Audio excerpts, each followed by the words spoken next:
பிரியமானவர்களே, உங்கள் யாவருக்கும் ஆண்டவராகிய இயேசு கிறிஸ்துவின் நாமத்தினாலே காலை வணக்கத்தையும் வாழ்த்துதலையும் தெரிவித்துக் கொள்கிறேன். கர்த்தருடைய கிருபை நம் அனைவரோடு கூட இருப்பதாக.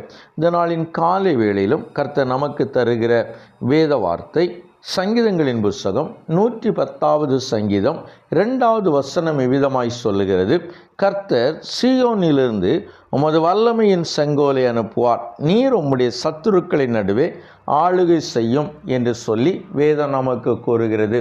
ஆம், எனக்கு அருமையானவர்களே, இந்த காலை வேளையிலே நான் உங்களோடு கூட இவ்விதமாய் பேச விரும்புகிறேன். நீர் உம்முடைய சத்துருக்களின் நடுவே ஆளுகை செய்யும் என்று சொல்லி என்னை கேட்டுக்கொண்டிருக்கிற என் அன்பு தேவனுடைய பிள்ளைகளே, ஆண்டவர் நம்மை மிகவும் அமைதியான சூழ்நிலையிலையோ அல்லாவிட்டால் நமக்கு ஆதரவானவர்கள் சுற்றி இருக்கும்போது மாத்திரம் வளர செய்கிறவர் அல்ல. அப்படியானால் எதிர்ப்புகளின் மத்தியிலும் எதிரிகள் சூழ்ந்து நிற்கிற பொழுதும் நம்மை வளர செய்து நம்மை ஆள செய்கிறவர் நம்முடைய ஆண்டவர். அவருடைய கிருபை அதை தான் செய்து முடிக்கிறது. உங்கள் எதிரிகள் நடுவிலே நீங்கள் நன்றாய் வாழ்ந்து விட வேண்டும், உங்கள் எதிரிகள் நடுவிலே நீங்கள் சோதனம் உயர்ந்திருக்க வேண்டும் என்பதை நம்முடைய ஆண்டவர் விரும்புகிறார். எனவே இதை ஒரு வேத சம்பவத்தின் வாயிலாய் நான் உங்களுக்கு ஞாபகப்படுத்தலாம் என்று யோசிக்கிறேன். இதோ தாவீது சோதரம் யூதாவிலே அரசாண்டு கொண்டிருக்கிறார். இப்படி யூதா 2 கோத்திரங்கள் மேலே ராஜாவை அரசாண்டு கொண்டிருக்கிற பொழுது இஸ்ரவேல் கோத்திரங்கள் எல்லாம் எப்ரோனிலே தாவீதிடத்திலே வருகிறார்கள். வந்தவர்கள் அவர்கள் தாவீதோடு கூட ஒரு உடன்படிக்கை ஏற்படுத்துகிறார்கள்.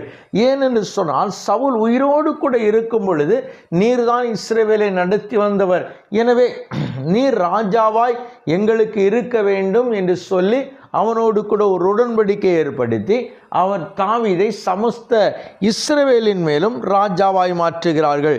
இப்படி ராஜாவாய் மாறின தாவீது இப்பொழுது எபூசியர் மேலே அவர் படையெடுத்து போகிறார்.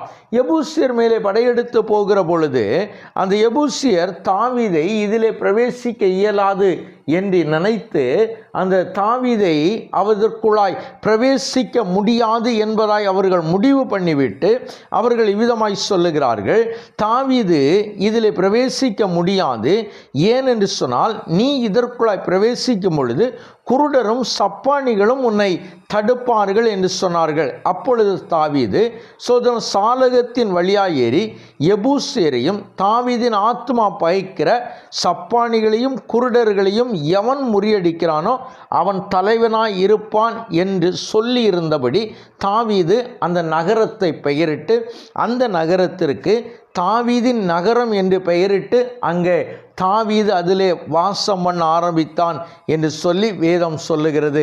ஆம், எனக்கு அருமையானவர்களே, இங்கே பாருங்கள், தேசத்தின் நடுவிலே குடியிருக்கிற எபூசியரை அகற்றும்படியாய் தாவீது வந்த பொழுது தாவீதை துச்சமாய் எண்ணின அந்த எபூசியர் நடுவிலே தாவீது மகிமையுள்ளவனாய் தேவனால் அபிஷேகம் பண்ணப்பட்டவனாய் இஸ்ரவேலின் ராஜாவாய் கர்த்தரங்கு அவனை நிலைநிறுத்தினார் என்பதை நம்மால் உணர்ந்து கொள்ள முடிகிறது.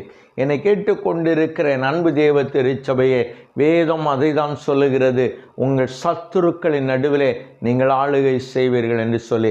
எந்த சூழ்நிலைகள் உங்களை நெருக்குகிறதோ, எந்த சூழ்நிலைகள் உங்களை வேதனைப்படுத்துகிறதோ, எந்த சூழ்நிலைகளின் நடுவிலே நீங்கள் வளர முடியாது என்று நினைக்கிறீர்களோ, அந்த சூழ்நிலையின் நடுவிலே அந்த சூழ்நிலை ஆளுகை செய்கிற ஒரு கிருபையை கர்த்தர் உங்களுக்கு தரப்போகிறார்.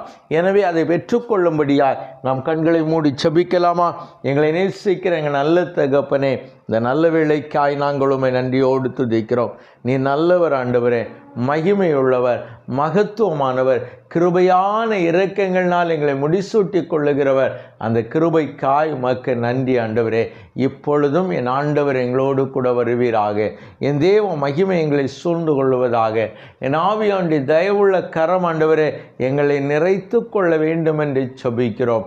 அப்பா சோதரம் ஆண்டவரே, எங்கள் எதிரிகளின் நடுவிலே எங்களை ஆள செய்கிற கர்த்தர் இப்பொழுதும் எங்களை ஆள செய்வீராக. நாங்கள் சாதாரணமாய் வாழுகிறவல்ல, நாங்கள் ஆளுகிறவர்கள் என்று சொல்லி எங்களுக்கு கிருபை தருகிற கர்த்தர் இந்த நாளும் ஆண்டவரே, எந்த சூழ்நிலைகள் பிள்ளைகளை நெருக்குகிறதோ, எந்த சூழ்நிலைகள் நடுவிலே வளர வேண்டும் என்று நினைக்கிறார்களோ, எந்த சூழ்நிலை நடுவிலே ஆள வேண்டும் என்று நினைக்கிறார்களோ, அது அத்தனையும் கர்த்தர் தம்முடைய பிள்ளைகளுக்கு கிருபையாய் அளித்தருள வேண்டும் என்று ஜெபிக்கிறோம். தொடர்ந்து கர்த்தர் மகிமைப்படுத்தும், தொடர்ந்து கர்த்தர் வழி நடத்தும். இயேசுவின் நாமத்தில் ஜெபிக்கிறோம் எங்கள் ஜீவனுள்ள நல்ல பிதாவே. ஆமேன், ஆமேன், ஆமேன்.